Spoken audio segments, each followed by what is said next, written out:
붉은 윗옷을 입은 해병대원 여러 명이 하천 한가운데서 수색을 하고 있습니다. 짙은 흙탕물이 허리 높이까지 차 있습니다. 구명조끼나 안전 로프는 보이지 않습니다. 그런데 잠시 뒤 수색을 하던 해병대원들이 갑자기 중심을 잃은 듯 하나둘 쓰러집니다. 거센 물살에 떠내려가는 모습도 보입니다. 주변에 있던 해병대원들이 급히 뒤쫓아가지만 동료의 모습은 보이지 않습니다. CCTV에 찍힌 시각은 2023년 7월 19일 오전 9시 1분쯤 경북 예천군 내성천에서 실종자 수색을 하던 최상병이 급류에 휩쓸린 바로 그때였습니다. 보여? 얼굴 보여? 얼굴이 안 보입니다. 야, 알았어. 불과 넉 달 전 해병대에 입대했던 최상병은 6km가량 떨어진 곳에서 숨진 채 발견됐습니다. 사고 전날 부대 책임자인 임성근 당시 사단장은 현장을 찾아 지휘관들을 질책했습니다. 그리고 해병대가 부각되게 붉은 티셔츠를 입고 바둑판식 수색 정찰을 하라고 지시했습니다. 계속된 폭우로 수중 수색이 위험하다는 건의는 묵살됐습니다. 바둑판식 배열로 좀 1m 이상 떨어져서 하라고 지시를 받았습니다. 너무 몰려있으면 계속 뭐라고 하니까 원래는 좀 얕은 수심에 있다가 좀 깊은 쪽으로. 하지만 경찰은 임성근 전 사단장에게 혐의가 없다고 결론냈고 임 전 사단장은 어떤 처벌도 받지 않고 지난 2월 전역했습니다. 20살 해병대원의 순직 2주기를 앞두고 특검팀은 CCTV를 포함한 수사 기록을 넘겨받아 본격적인 수사에 나설 방침입니다. MBC 뉴스 손하늘입니다. 순직 해병 사건에 대한 수사 외압 의혹을 파헤칠 이명현 특별검사가 군 검찰로부터 박정훈 대령 재판을 가져올 수 있다는 뜻을 밝혔습니다. 만들어지면은 거기에 대해서 그렇게 해야 된다. 지속적으로 요구한 내용이고 특검법에도 지금 반영이 된 내용이기 때문에 그건 당연히 해야 할 내용입니다. 당시 해병대 수사단장으로 최상병 순직 사건의 초기 조사를 맡은 박 대령은 임성근 전 사단장 등 해병대 지휘부에 업무상 과실치사 혐의가 담긴 기록을 경찰에 넘기지 말고 보류하란 사령관의 지시를 따르지 않았다는 항명 혐의로 재판을 받아왔습니다.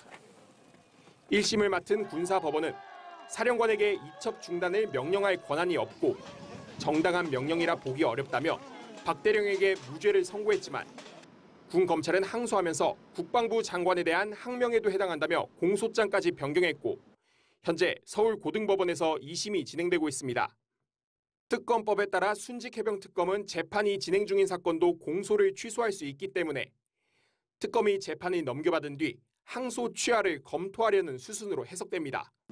이렇게 되면 박 대령의 무죄가 사법적으로 확정되면서 사건의 성격이 VIP 경로설로 대표되는 윤석열 전 대통령과 대통령실의 수사 외압 의혹으로 선명해지게 됩니다. 수사팀의 진용도 갖춰지고 있습니다. 군검사 4명이 합류하는 한편 공수처에서도 수사 인력을 파견할 예정입니다. MBC 뉴스 김지성입니다. 최상병 순직 사건 수사 외압 의혹을 수사할 이명현 특검은 진실 규명을 강조했습니다.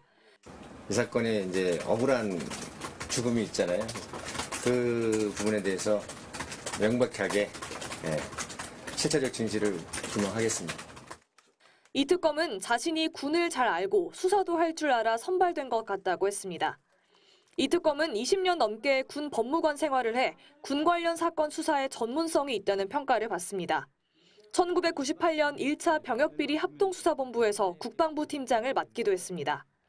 이걸 덮어달라 이런 거에 대해서는 저는 단호하게 거절하고 소신껏 열심히 했거든요. 이번 것도 마찬가지입니다. 수사의 초점은 이른바 VIP 경로설의 실체입니다. 이종섭 전 국방장관은 지난 2023년 7월 31일 대통령실 내선 번호인 02800-7070으로 걸려온 전화를 받은 뒤 수사 결과 이첩 보류를 지시했습니다. 이 특검은 대통령실과 국가안보실, 장관을 비롯한 국방부 다 통화 내역이 나왔는데도 그런 적 없다고 부인하고 있다면서 어느 한쪽이라도 사실을 먼저 시인하면 나머지는 더 쉽게 돌아갈 것이라고 했습니다. 최상병 특검은 특검보 4명, 파견검사 20명을 포함한 최대 105명의 인력을 둘 수 있고 수사 기간은 최장 140일간 이어집니다. 이미 누가 진실을 갖다가 은폐하는지는 다 나와 있는 거니까 다른 특검들보다는 이미 조사가 많이 된 부분이기 때문에. 이첩 보류 지시를 거부했던 박정훈 대령의 항명 혐의 항소심도 본격적으로 시작됐습니다. 박 대령 측은 윤석열 전 대통령의 진노 이후 로봇처럼 군 검찰이 나섰다며 특검이 특히 그 부분을 밝히는 데 상당한 성과를 낼 거라고 기대했습니다. MBC 뉴스 구민지입니다.